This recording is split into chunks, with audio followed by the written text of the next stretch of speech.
In the small town of Millbury Hollow, the woods began where the streetlights ended. Locals called them the Black Pines, not because of their color, but because of what they swallowed: light, sound, and sometimes people. The sheriff's department stopped patrolling past the treeline years ago, and every child in town grew up with the same warning: never go into the woods alone. Elena knew that rule better than anyone. Her older brother, Jacob, vanished in those same woods when she was 12. The search went on for weeks, but the forest gave nothing back. No tracks, no scent, no body, just silence. Now, 10 years later, she found herself back in Millbury, standing at the edge of those same trees, clutching the flashlight that once belonged to him. The night was damp, thick with mist, and the woods loomed ahead like a wall of ink. The sound of crickets died as soon as she took her first step past the treeline. The ground beneath her boots sank slightly, soft from years of unbroken decay. Her breath formed pale ghosts in the cold air. Every rational thought told her to turn back, but grief has a way of drowning reason. She whispered Jacob's name once, twice, and the forest seemed to listen. The deeper she went, the heavier the air became. Branches twisted overhead, blocking the moon. Her flashlight flickered. When it steadied, she saw something carved into the nearest tree. A symbol, 3 slashes vertical with a small circle in the center. It wasn't there before. The bark around it was raw, bleeding sap that looked almost black in the dim light. Elena felt a tremor under her feet, a vibration too steady to be an animal. She froze. Somewhere ahead, something moved between the trees. It wasn't walking. It was gliding. The sound was like dry leaves being dragged across stone. Her flashlight dimmed again, as if the air itself was suffocating the light. Then, faintly, she heard a whisper. "You shouldn't have come." Her knees weakened, but she pressed on. Every step felt heavier, every breath shorter. The forest floor began to shift, almost pulsing, as though the earth beneath was alive. She reached for her phone, no signal. The clock on her screen flickered wildly before shutting off entirely. Time didn't work here. Nothing did. After 20 minutes, or maybe hours, she reached a clearing. In its center stood a small wooden cabin, rotten and sagging, yet still standing. The windows were boarded shut. A rope hung from a nearby branch, swaying though there was no wind. The sight stirred a memory, a rumor she'd heard as a child. If you see the rope move, it means someone else is here. Elena approached the cabin slowly, every step echoing in her chest. The door creaked when she touched it, and the smell that came from inside was wrong.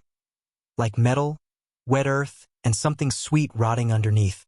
On the wall, she saw more of those symbols carved deep into the wood. Beneath one, in smeared charcoal, were 4 words. "He's not gone, Elena." Her flashlight sputtered again, this time turning red before dying completely. The darkness felt thick, sentient. And then she heard it, Jacob's voice. Soft. "Close. You came back." She turned, shaking.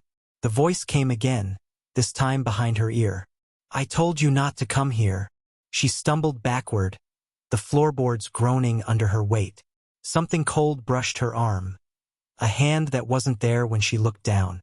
Lightning flashed through the cracks in the boarded windows. For a split second, she saw movement, a figure standing at the far end of the room. Tall, shadow-thin, its eyes, hollow yet glowing faintly white. The flash ended, and the figure vanished, but the sound of footsteps remained, slow and deliberate. Elena ran. She bolted out the cabin door, branches clawing at her as she tore through the trees. But the forest had changed. The path was gone.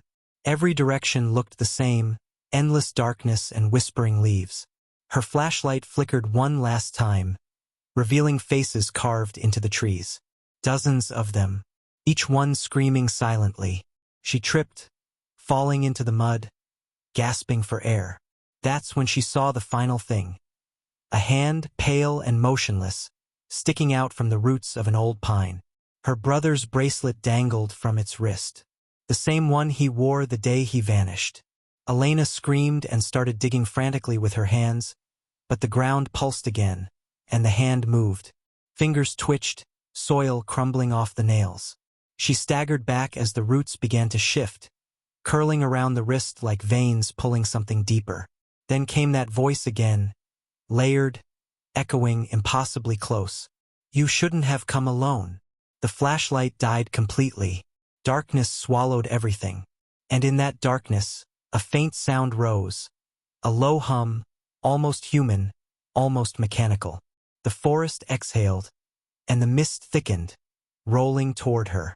The woods had taken another.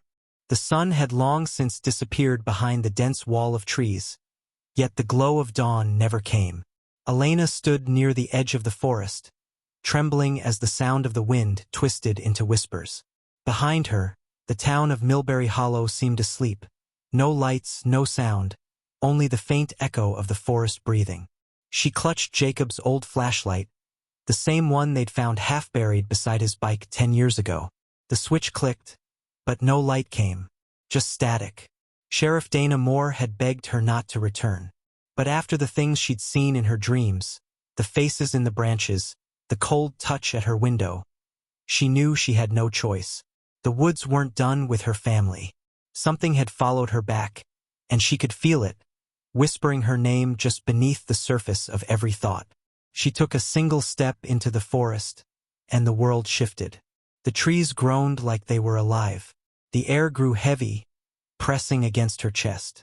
Every shadow moved just slightly too fast. Then came the sound, boots dragging across the dirt, too slow to be human. Elena froze, clutching her throat as the air turned bitter cold. Out from the darkness came a figure, Jacob, or what was left of him. His skin was pale, almost translucent, and his eyes empty. His voice cracked like broken glass. You shouldn't have come back. She stumbled backward, shaking her head, refusing to believe it. Jacob, it's me. He tilted his head, the motion jagged and unnatural. No, it's us now. Behind him, the forest seemed to pulse. The trees bent, their branches curling toward Elena like skeletal fingers. Something crawled between them, tall, thin, faceless. The thing that wore Jacob's voice turned toward it and whispered, "She's ready." Then the forest swallowed him whole. Elena screamed and ran, tripping over roots, tearing her jacket as she stumbled through the brush. Every path led her deeper. The woods didn't want her to leave. She found herself at the old fire pit, the one where she and Jacob had camped the night he disappeared. The ashes were still warm. Around the pit, 12 stones glowed faintly red, forming a perfect circle.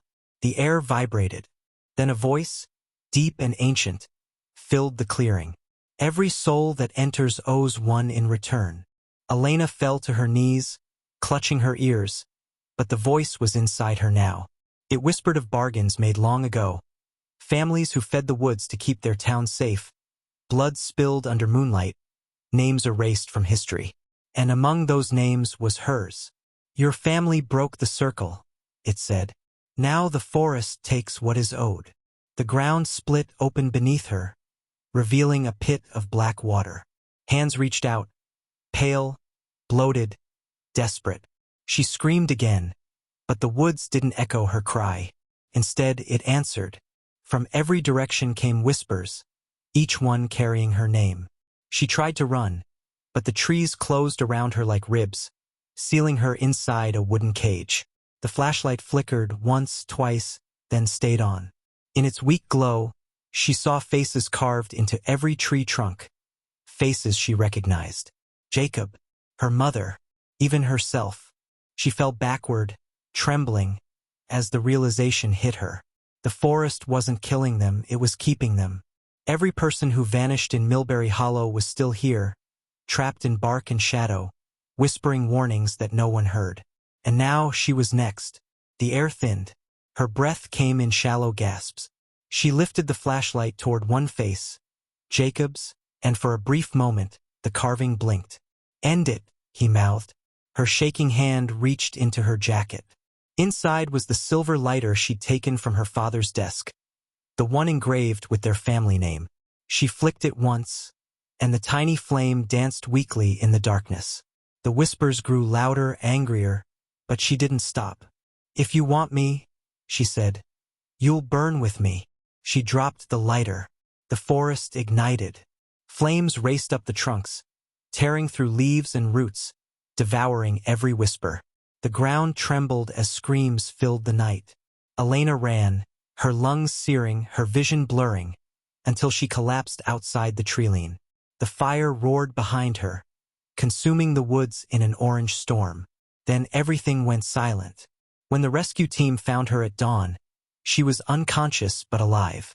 The entire forest had burned to ash, except for one tree, still standing in the center of the clearing.